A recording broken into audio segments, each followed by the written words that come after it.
Hey, good morning, everyone. Have I got a word for you today? Hey, just kind of reading around, Bible surfing. I don't know if you ever do any of that, but anyway, I went to Psalms. I love the book of Psalms. And I went back and I was reading through chapter 2 again. I would encourage you, there's some great nuggets in there. There's great nuggets in the Bible, but I would encourage you to read through chapter 2. But what jumped out at me this morning was verse 2 and 3.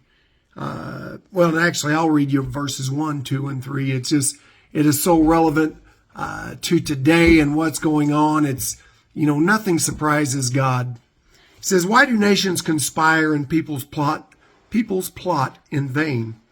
The kings of the earth take their stand, and the rulers gather together against the Lord and against his anointed one. Let us break their chains," they say, "and throw off their fetters."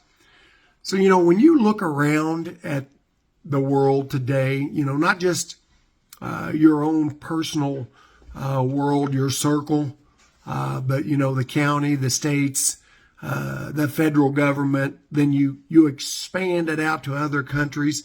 That is going on right now. The Bible was written over 2,000 years ago. Psalms, I'm not even going to try to attempt to say when it was written. But God spoke through King David right here, and he said, this is what's going to go on. And he says, why do nations conspire and peoples plot in vain? Why do they do it? They know who God is. They know the power of God, just like you know who God is and I know who God is. He's saying, why? Why do the nations conspire and peoples plot in vain? The kings of the earth take their stands. We see the government leading this country trying to take a stand against God, trying to take a stand against Christianity, trying to take a stand against good and evil. It's just plain and simple. He said, and rulers gather together against the Lord. Some of the things that the governments of the world, the federal government of the United States of America, they're gathering together to take a stand against God.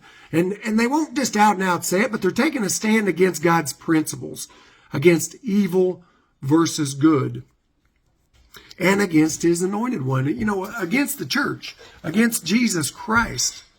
He says there in verse 3, he says, let us break their chains, they say, and throw off their fetters. Let us break the chains of what man thinks we should do or what God thinks we should do.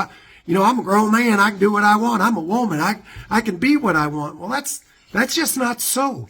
And the Bible tells us and spoke about it long before you and I ever came upon this rock. He says, let us, the people of this world are saying, let us break their chains. They say, and throw off the fetters, throw off their grip of Christianity, of the Word of God. So I want to caution you today. Don't chime in with them and those that, believe there is no boundaries. If I want to be this, I can be this. If I want to be that, I can be that. Well, there's a little truth to that. You can be it. Don't think God's going to bless it.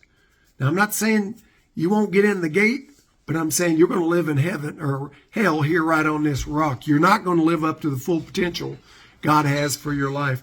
I'll read one more verse. And he says, the enthroned in heaven laughs, the Lord scoffs at them. God's just laughing right now at these politicians, these world leaders. I think they've got it all figured out. At some point, he's going to take them all to the woodshed. So I want you to grab a hold of that. Know that none of this is surprising God. Choose your side, evil or wicked, or evil or good, because the good is going to win out. You have a blessed day.